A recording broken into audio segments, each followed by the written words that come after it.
Thought about it.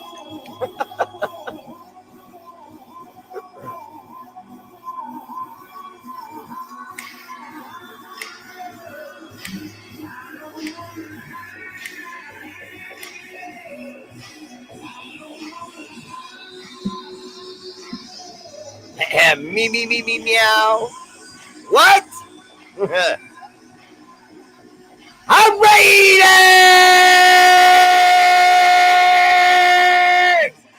Woo! Let's go! Asaltante Oso, that bear you all know. Out of hibernation to entertain Raider Nation.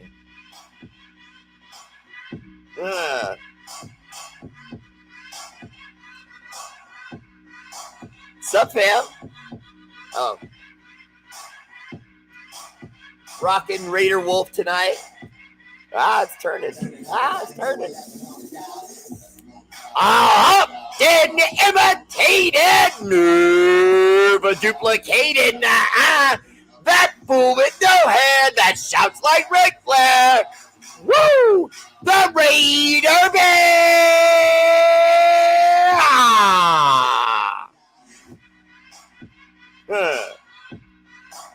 That was not a dab. That was my move. Dabs, you go into the elbow. That was not a dab.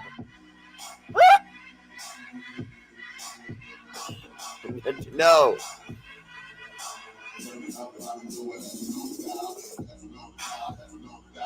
What's up, fam? Welcome to the show. Appreciate you tuning in. Remember, if you enjoy the show, please like and subscribe. Now, if you do, look for me on Patreon as well. It's a little bit less expensive as Facebook. I haven't adjusted my price on Facebook yet, but I am. But if you can, subscribe because it helps me help charities all over the world that we've been supporting for years and years and years now, as we are in year 10 of Raider Bear Family Page. And you YouTubers, please like and subscribe. I'd really appreciate it. So let's get to what we get to at about this time, and that would be Tradish! Oh my God. Sorry, this other bling. I was going to show you the other bling too. Look, check it out. Raging Raider Rhino. His is dope. I really like that. I like Raider Wolves, but it's a little bit harder to make out like what's going on with it. I have to, when people see me wearing it on the street, I have to kind of explain to them what's going on. Okay, you see the ears up here? Those are Wolf's ears. You mope. They're not Raider fans, so they can't understand. And then, and then the Bagow Raider Bear. I know which one you like the best. Come on, tell the truth. All right, anyway. First place, gold medal, numero uno, the winner tonight, El Jefe. S.A. Big Dog. S.A., what are you doing here, man? You know I can't tell you. I can't even tell the teacher. Because when the teacher walks down the hallways, the rows in the classroom between all the students, she will often say, Bear, your work the other night, turn in your essay. I'd be like, hey, I'm old school, man. I don't ever turn in my essay. It took me a while to get there, but it's a funny joke. Second place, my silver medal goes to someone, but my screen just went dead. Okay, there we go. Goodness. The champion of the world, Mark Vargas. That 5-emoji making son of a gun I like so much. What's up, brother? Welcome to the show. Appreciate you. Always tuning in. Raider Bear Family page. Appreciate you, brother. Oh, wait a minute. I had an unexpected bronze medalist tonight. Who's been messing with my weapons? Now you know who it is. DPC David Pell Kalima. It's my guy right there. Mount Rushmore in the house. Legend of Raider Bear family page in the house. What's up, brother? Welcome to the show. Honorable mention to John, the Lion Leon. What's up, brother? Welcome to the show. Oh, and of course, when we go to Facebook, we already know what's up. It is consistently known now. This might as well be the position of his pimp slap instead of me just showing him respect. You know who it is. Carlos! Boy, kids! You need to stop it, Carlos.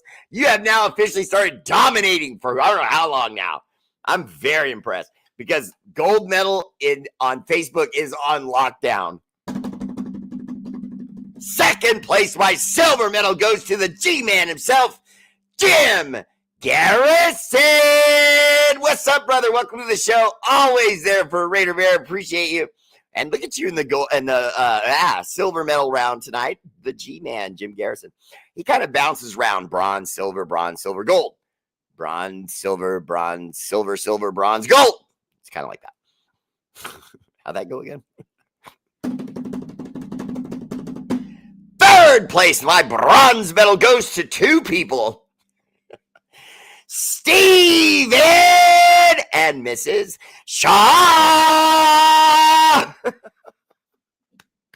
What's up, brother? Welcome to the show. Always there for Raider Bear. Appreciate you.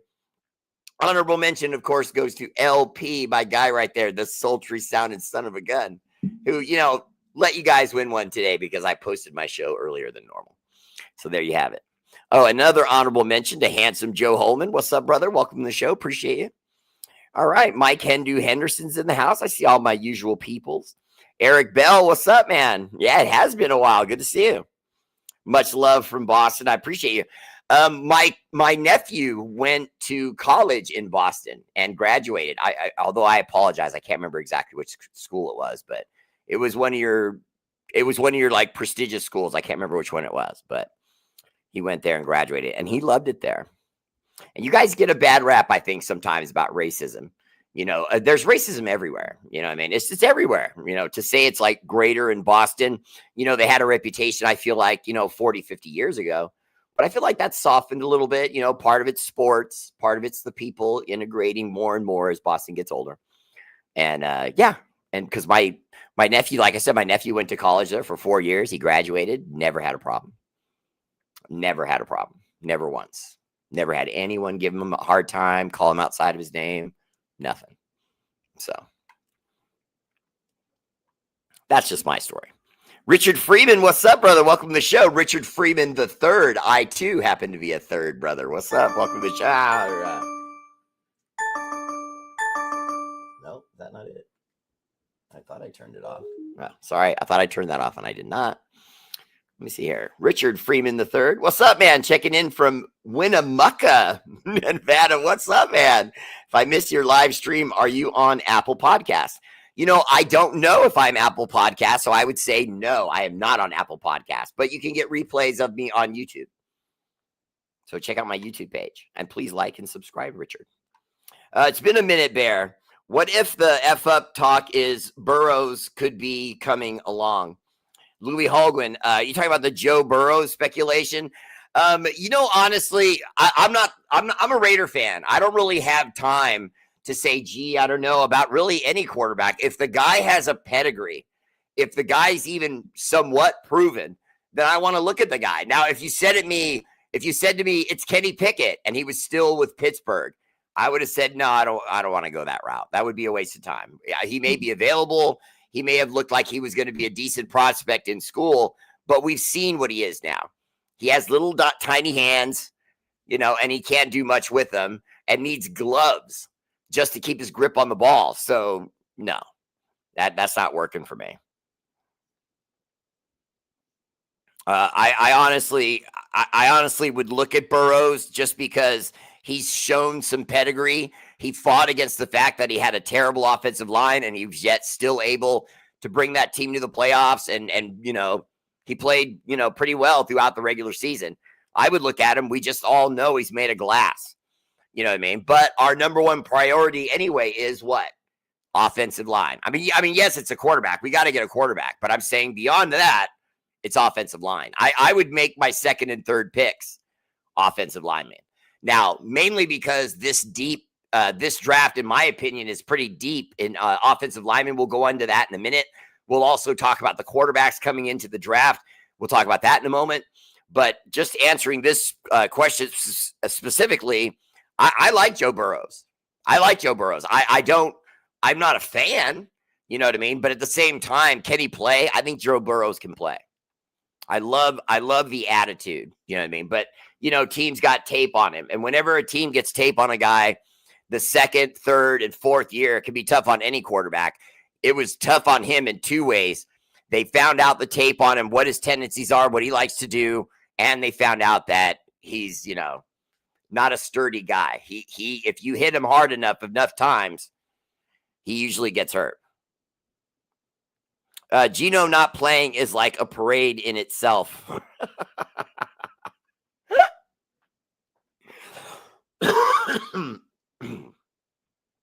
Ray Freed, what's up, man? Welcome to the show. He says, I am for the Niner. I'm guessing you're a Niner fan. Welcome to the show. Your team's doing well. I don't know how to feel about Christian. Just because you're on the show, I want to just say something to you, too. Just to show you I don't discriminate against fans of other teams, no matter what that team may be. Christian McCaffrey, to me, is kind of an enigma. It's like he seems like a Hall of Fame talent, but he's got that bodybuilder body that doesn't have enough fat on it to really protect him from, little injuries and big ones. And so he's had a great year again, but he hasn't had the big injury this year. And I'm concerned for the Niner fans out there that I think that first or second playoff game, he's probably going to go down. I'm not trying to be a ghoul and wish an injury on the guy or anything like that, but I would be concerned.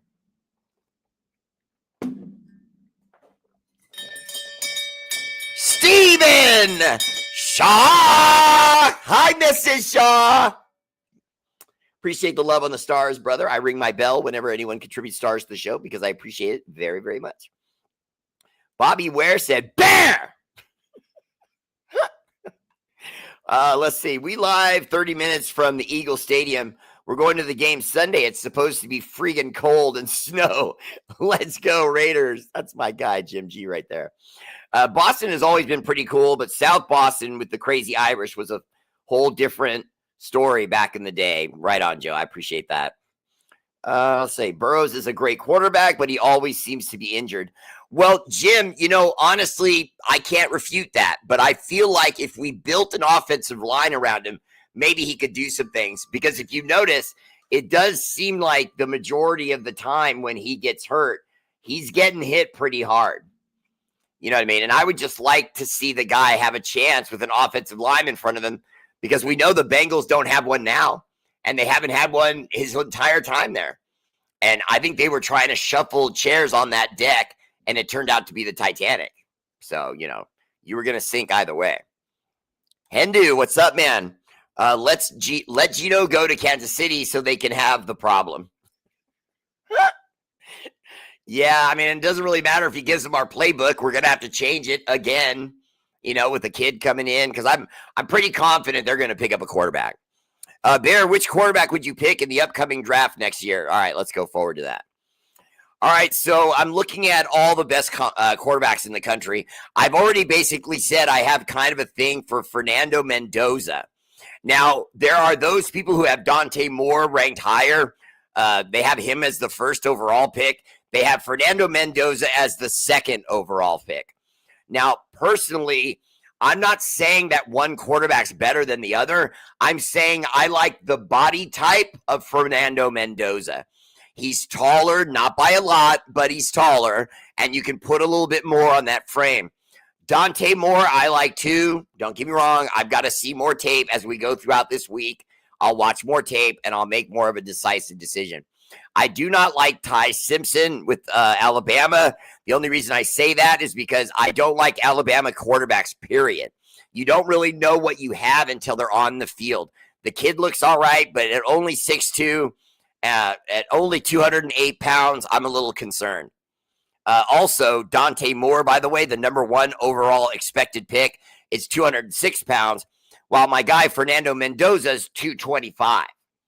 And he's 6'5", and he's a legitimate 6'5".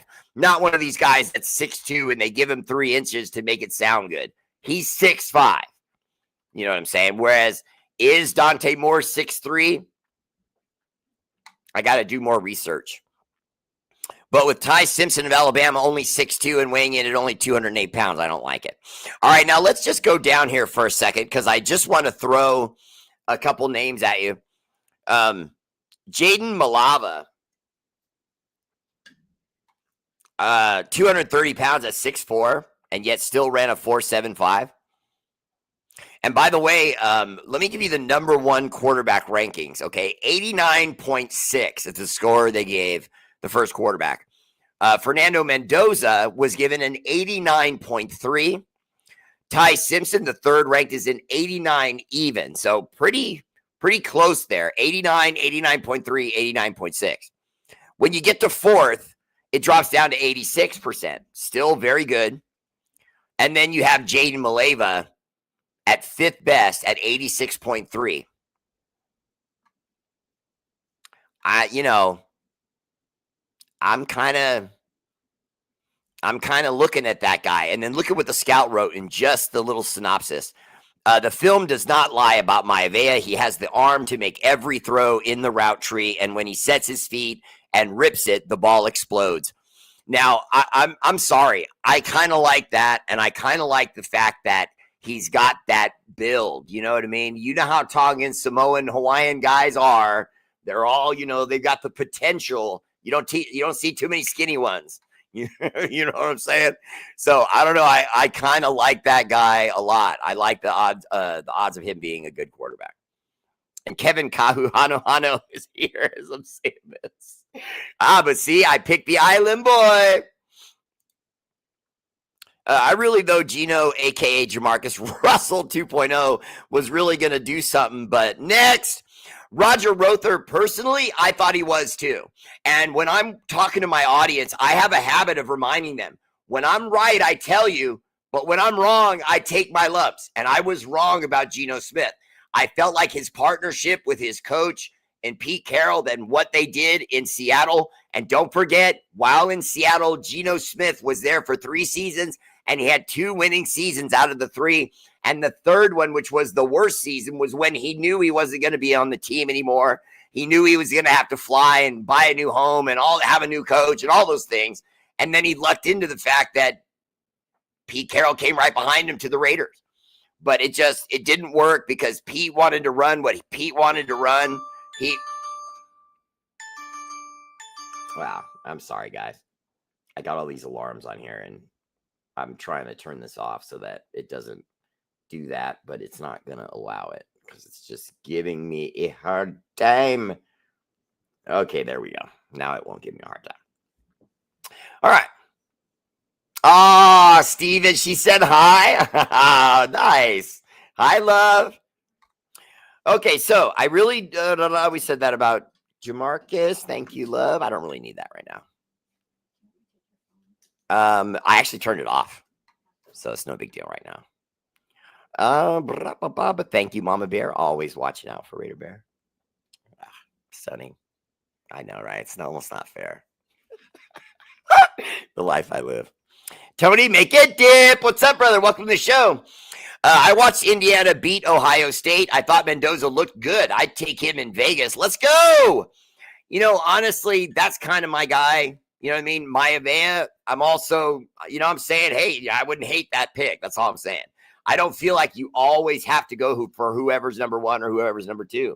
Part of scouting is recognizing the mold of the talent that's coming out of school. And I see 2 molds. I see Mendoza and I see Maivia, and I see them both being guys that are going to mature into a body that's going to be a little bigger once they get into year 2 and year 3, and they're going to slow the game down up here, and they're going to be good players. But which one do you want? You know what I mean? I like Mendoza. I do. I like all the intangibles, but the body on Maivia, I like it. You notice I've said his name 3 different ways. It's just so in case I get one right. Damn it. I want the best defensive end in the country in the first round. Well, Joe, I want that too. But at the same time, a quarterback can change things for us. And then we can attack the position of defensive end and getting someone for max. You know what I mean? Because to be honest with you, when I say I would use our 2nd and 3rd pick, on offensive linemen, that's only half true. That's more of an impulse. See, because like I was saying, there's some depth in this offensive lineman group. And I'm going to go through that with you in just a minute. But I mean, there's some depth in this offensive line group. What's up, Eric? Can you give me a shout out to my fiance, Elaine? She was a Rams fan. And I converted her to Raiders! Elaine, don't mind the losing. Okay, it's going to get better. I promise. It's going to get better. And we happen to have more Super Bowls than the Rams do. Way to go, Antonio. Good job, brother. Let's see. Troy Gill said, to hell with the quarterback and trade down. More picks. Troy, that's not a bad decision. I've always been on board with that. When you trade back and you stockpile picks, you have greater odds of landing on the guy that everyone missed, because there's always a handful of guys that come out of nowhere and just adjust to the NFL better than some of the other guys who were higher ranked than they were. There is an argument for a talent scout to spot the guy that has a maturity level down deep. And if you can spot that, those are usually the kind of guys that when they get to the NFL level, they look around, they see the speed, they see the strength, and they go, I could do this. You know what I mean? And there's a confidence level there. I would remind people about Thayer Munford. Now, Thayer Munford isn't necessarily really working out for us. It isn't out. I'm not even sure if he's still on the roster, but Thayer Munford, I remember one day he came to the mic and he had a huge smile on his face. And the reporter just went, wait, before we all start asking him football questions, what's with the big smile? And Thayer Munford's smile got bigger. And he said, you know what? He said, I know I can play with the best. I had Max Crosby in front of me and all of our guys today, and I had a damn good day. And I just know if I can do that with my guys, I can do that with any guys. And I was like, woo, damn, tell him. But, didn't work out. But at least he thought that way, though. You know what I mean? Let's see. Mark Vargas says Fernando's younger and a brother, also a quarterback at Indiana. Yeah, like I said, if you put my back against the wall, okay, and say, Bear, you got to choose one. I would go with Mendoza. I think he's going to be a little bit faster, for example, physically. I think he'll be able to do that. See, for example, Maivia might have a similar 40. I'll check that in a second. But even if his 40 times similar, I would say the start, stop, and start kind of speed probably would go to Mendoza, just because Maivia is just a little bit of a bigger guy. And so let me take a look at this here. So his 40 time is 4.75. So yeah, Mendoza's is 4.85. He's actually slower. I'm impressed. And that's with Maivia at 6'4". I'm impressed. But I just, the other intangibles, let me read Mendoza's little, summary they put up here. Mendoza's tape screams West Coast quarterback who will thrive in a timing-based passing game that values precision over power. His ability, there we go. Where we go? Give it back to me.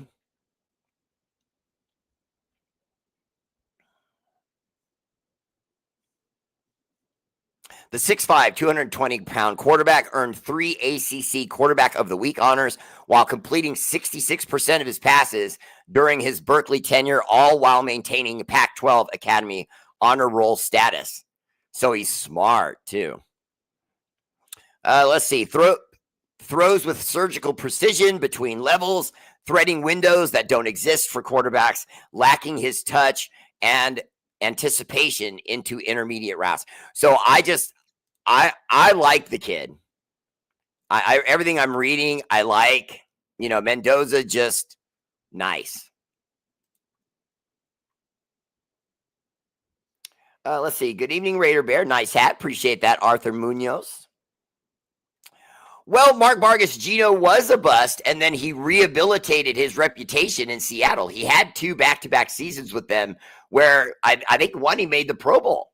So, he was all right. Kenny Stabler, Plunkett, Pickett. Missed you. Appreciate that, Tony. We don't need to trade back. Get the quarterback, and we can draft the O-line.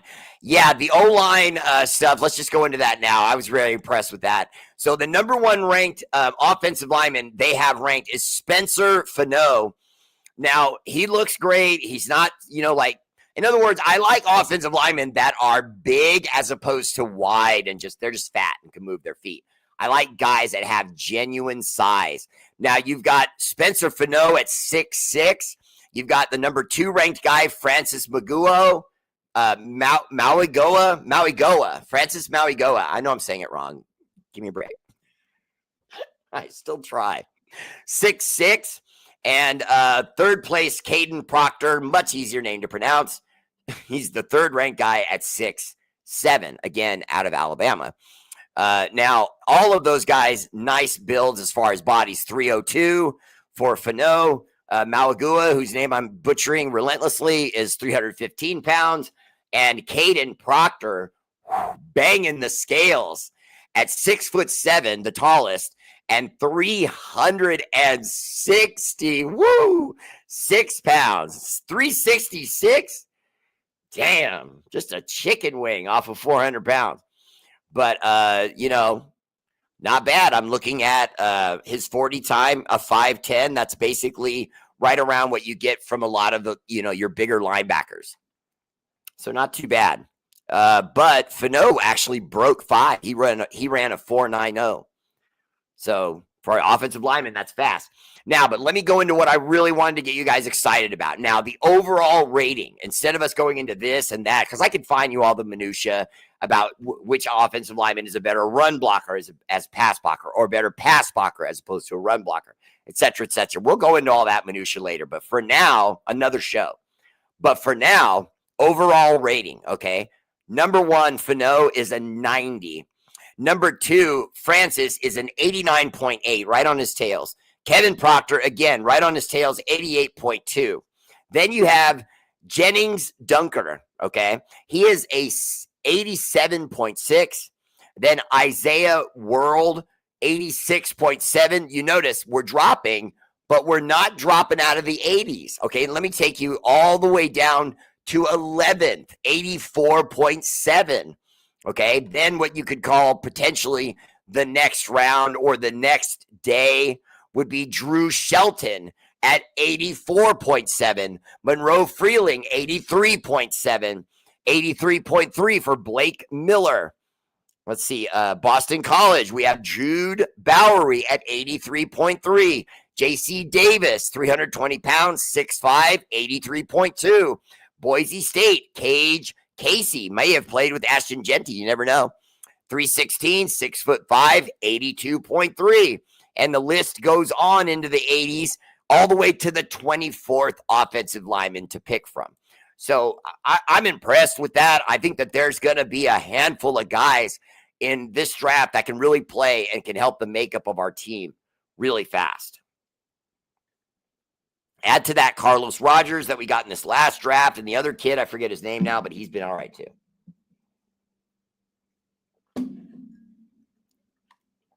Nathaniel Frank, what's up, brother? Welcome to the show. We do have Cam Miller, but I'm not going to go out on a limb and say I like anything about Cam Miller. I think that was a Tom Brady pick specifically. I think Tom Brady was in the war room and wanted Cam Miller. I don't have evidence yet. But I will be honest with you, I'm looking. And by the way, who was it a week ago that told you that Geno and Pete were all going to be gone? There's going to be a fleshing of a lot of names off this roster, but those 2 are going to go first. Not necessarily in that order. Probably be Pete. Then they'll do what they're going to do with Geno, and then they're going to move on. I have a feeling that Pete will step down because of the PR hit. I think he'll step down. I don't think he'll see it as a bad thing because he'll see how the season went. Even if you want to call this tanking at this point, and I think it is, I don't know if he was paid to come in and just run a tank. You know what I mean? I don't believe that. I believe he meant what he said when he said he was going to start winning. Diego Pavia wants to play with the Raiders. Reyes Antonio, what's up, brother? Welcome to the show. I like it when guys go right out in the press and say, hey, man, I want to be a Raider. I like that.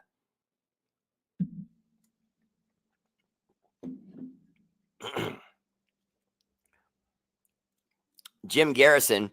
Geno sucks, but we signed him to a 2-year guaranteed big money deal. How do we get out of that mess? Can we dump him or do we got to keep him next year? I think that's why we haven't benched him, because he's making so much money.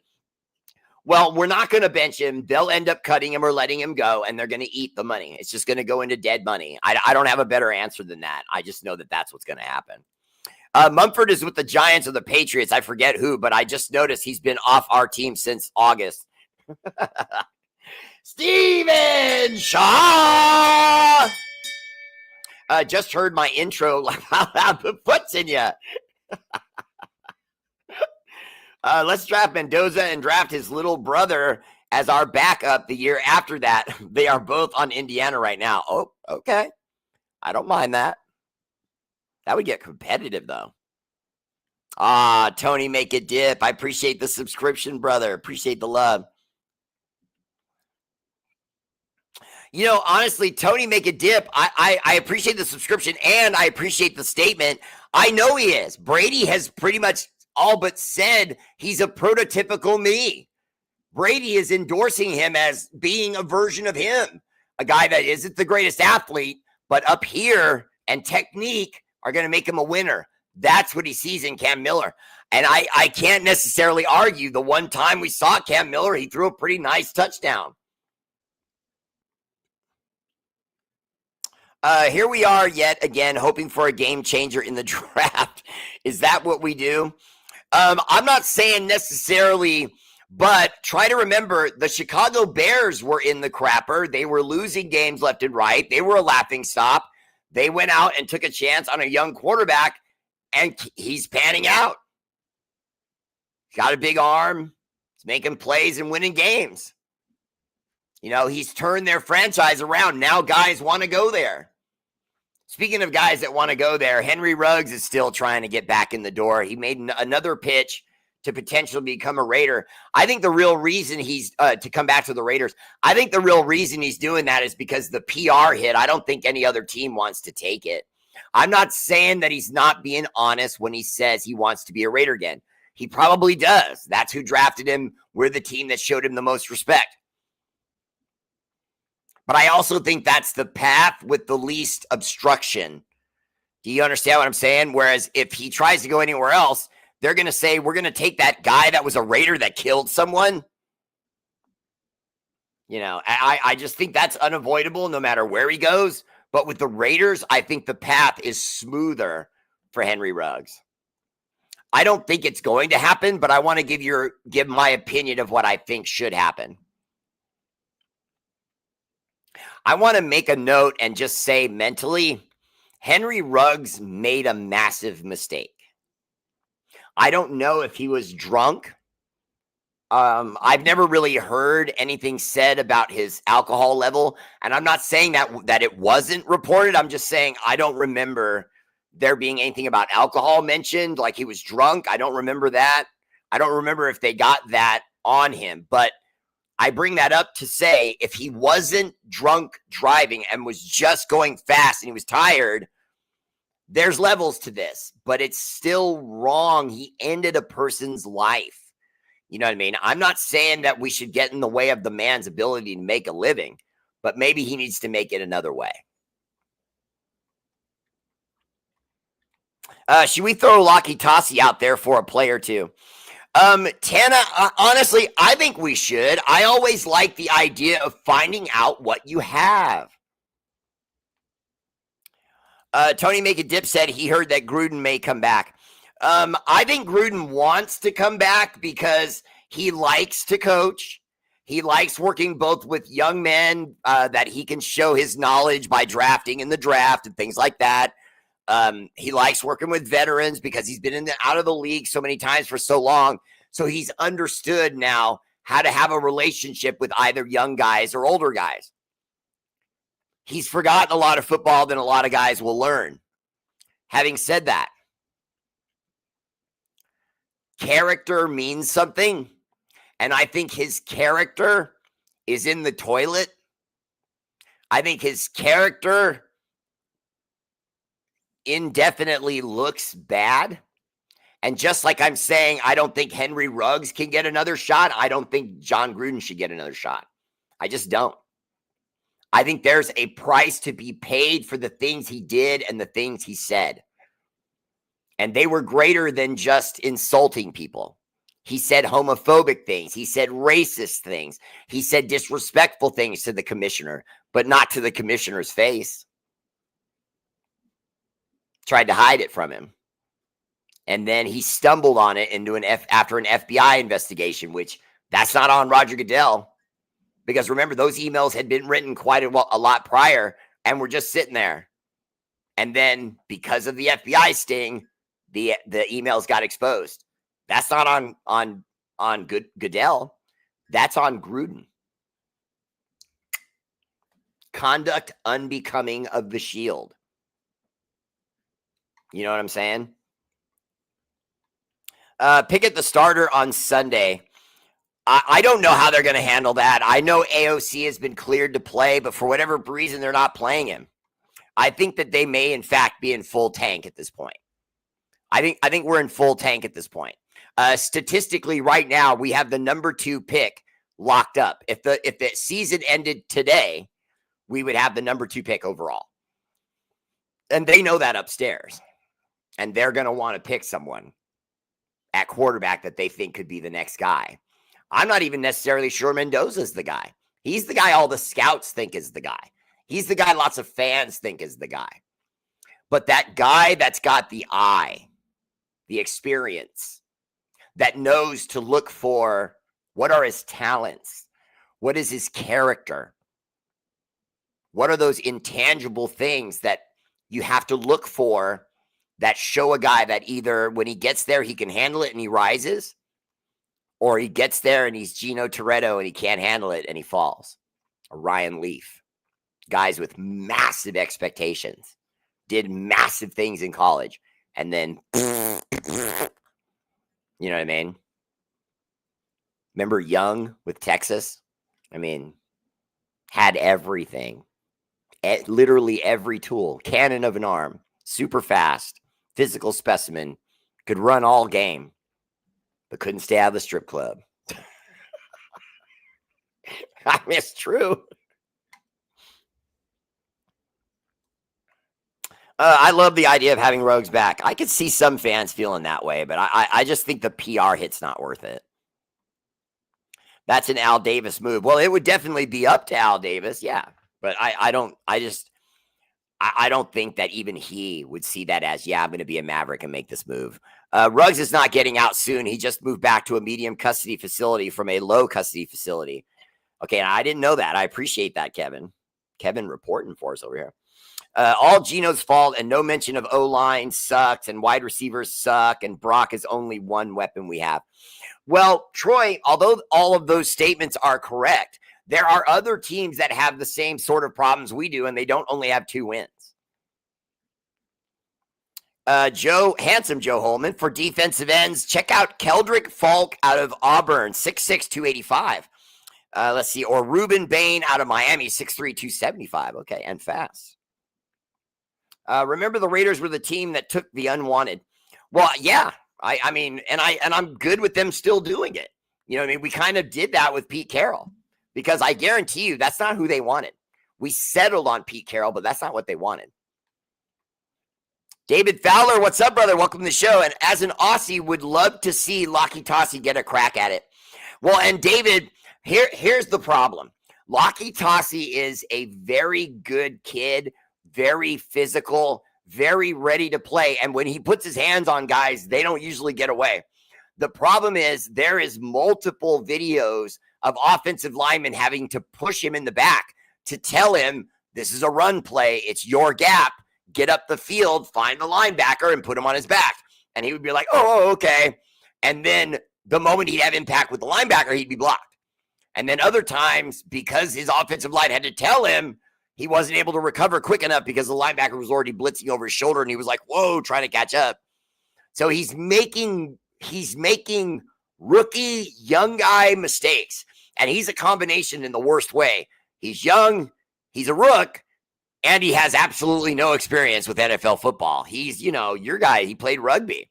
So he's absolutely tough enough, but he's got to learn our ways as far as when to know when to move up in the, the offensive line's protection. When do you have to roll and things like that? And he's still having to learn that. If we take Ruggs back, at least 10% of his money's got to go to that girl's family for the duration of his playing with the Raiders. I don't think we'll ever get to that point. Let's see. Let's not win to keep the pick. Tony make a dip. It's hard for me to argue with that at this point. We are where we are. What's the difference if we win a game or two? You know what I mean? We would lose position.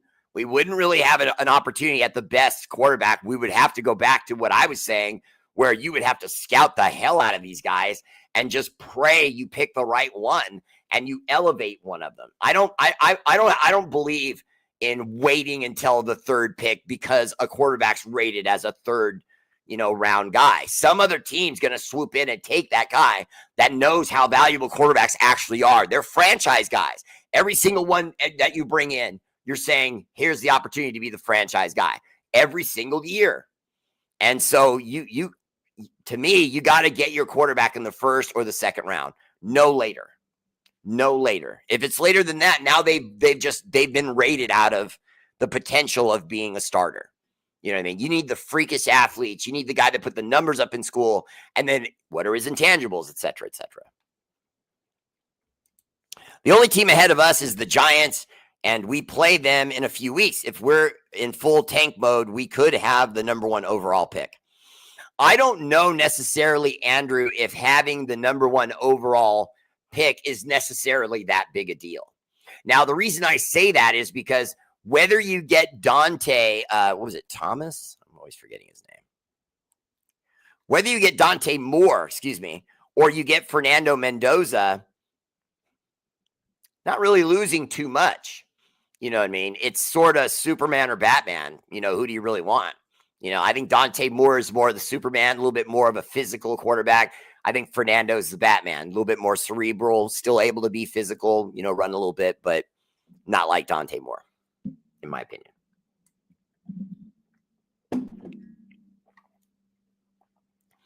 One other thing, though, I want to say this about Ty I want to read what was written about Ty Simpson from Alabama, and it says right here in player summary. Simpson stands alone as the most NFL-ready quarterback in the country, a declaration that sounds hyperbolic until you watch him dissect defenses with the precision of a 10-year veteran.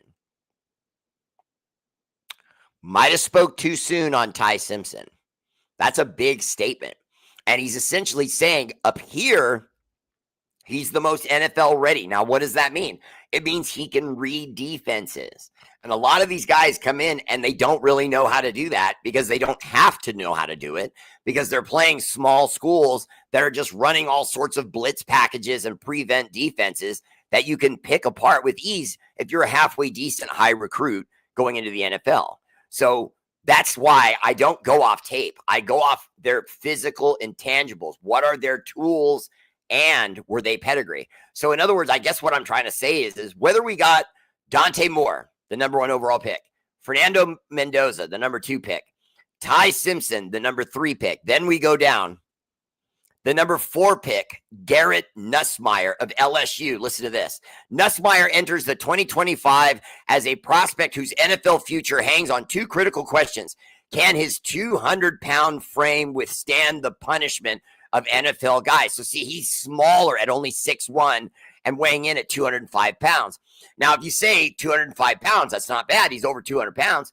Yeah, but he's going to fall under 200 pounds of the rigors of football throughout the season. You lose a lot of water weight, and then you lose some pounds. So that 205 is going to be down to like 190. by the time he gets to the end of the NFL season. Okay, number 5, Jaden Maivia. That's not going to be the same problem at 230 pounds and 6'4". John Mater. Mater projects as a potential high-value quarterback prospect for the 2026 NFL draft. If his development continues on this current pace, he will be an NFL starter. That's John Mater, and he's 6th. Lenora Sellers, NFL projection, the physical tools and development trajectory have scouts salivating at Lenora Sellers. Sellers brings a Jalen Hurts-like level of skill and leadership to the field, and that's the 7th ranked guy. So I like our chances. I really do at getting someone really solid here. Okay, now I just for the sake of argument, okay, I'm going to really go down the board, okay?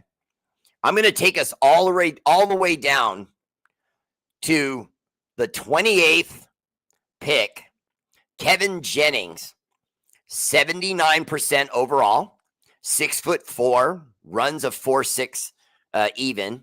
Entering the 2025 season, Jennings brings a tantalizing package of physical tools that has NFL offensive coordinators making extra trips to see if this is the dark horse of the draft. That's the 28th ranked quarterback. Now, don't get me wrong, not all these guys are going to pan out, obviously, but I think that no matter how this draft goes down, we have a real shot at getting someone that's going to be able to play potentially. Eric Grossheim, what's up? What about trading for Joe Burrow? We actually talked about that at the beginning of the show, Joe. At the beginning of the show, Eric, I like your profile picture. See on the beach there? I'm jealous. I haven't been to the water in too long. Now, what do I think of it? I like Joe Burrows.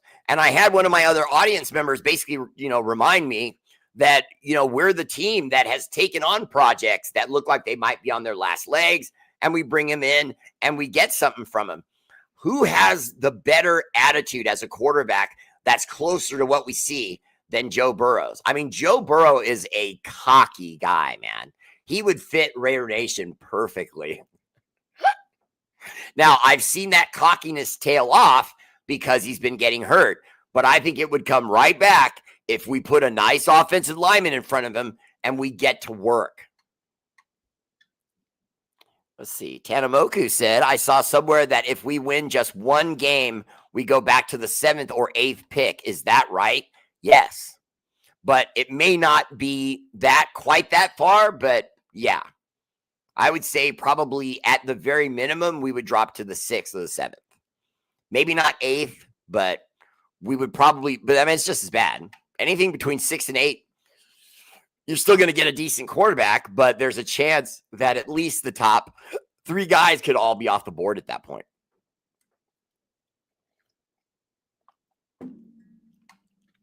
Oh, Steven Shaw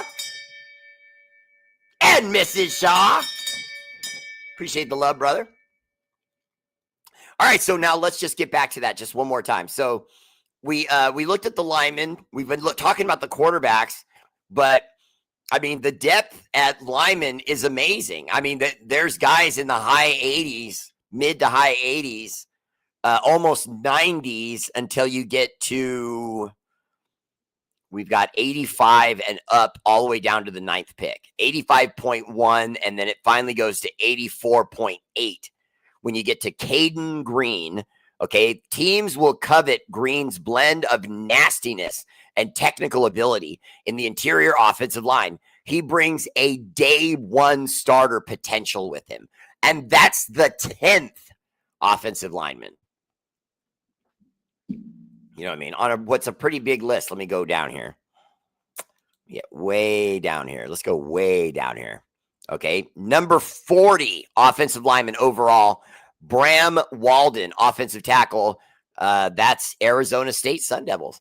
Shows excellent awareness against twists and stunts, has great vision, and Walden has the strength and flexible core and wide base in his technique to catch and handle just about all moving techniques on a defensive line.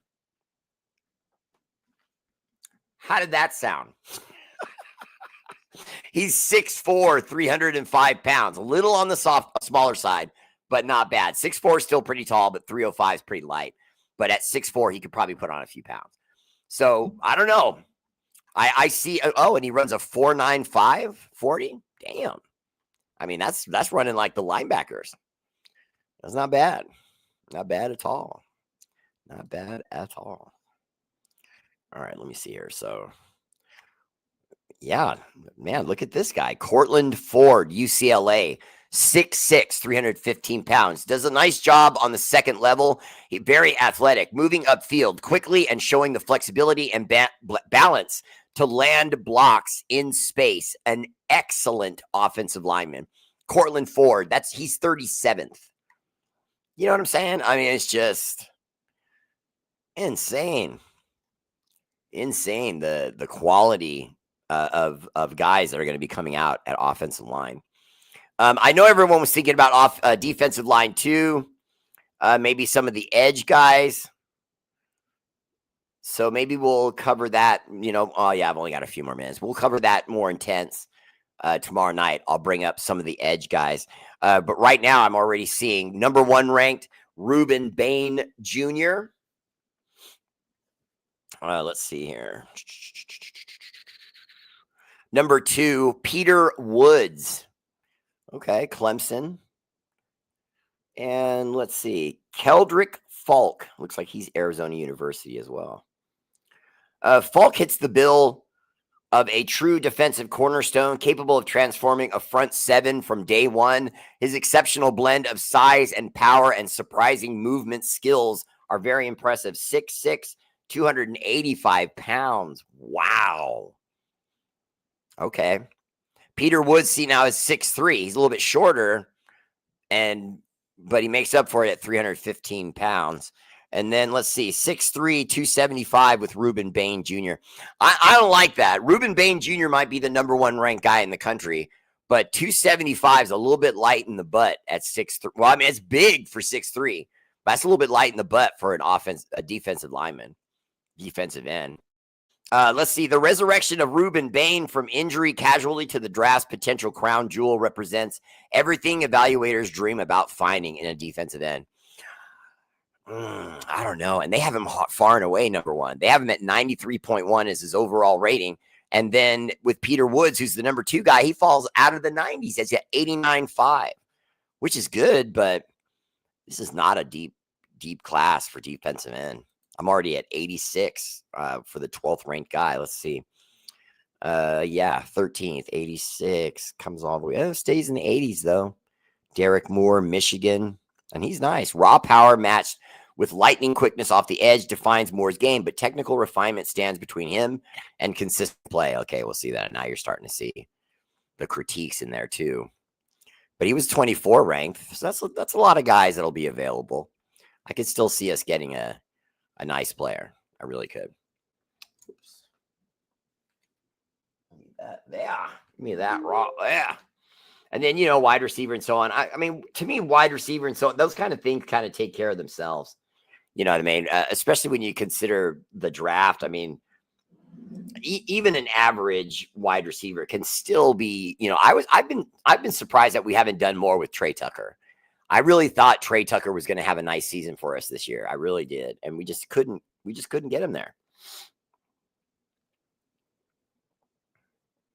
Tanamoku said, isn't Reese more of a linebacker, or is that just where they'll play him? Well, that's where they may have played him in school, but in the NFL, they'll look at him as a defensive end for sure. And that he can back out of that too and play linebacker or defensive end. Stephen Shaw, I kind of agree. I would start AOC as opposed to Kenny Pickett. I think Kenny Pickett is, a lost cause. I don't see it. I just don't see it happening with him. Like ever.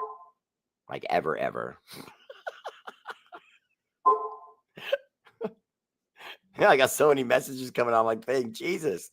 There's someone at your front door. My ring bell thing is going crazy. Someone go get the front door. This guy is taking over my show.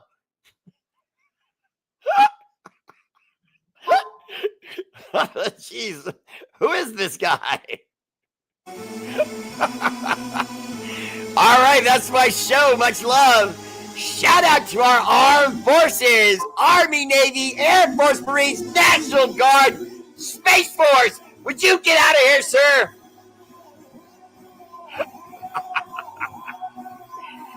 Raiders! I love you all. I'll see you again soon.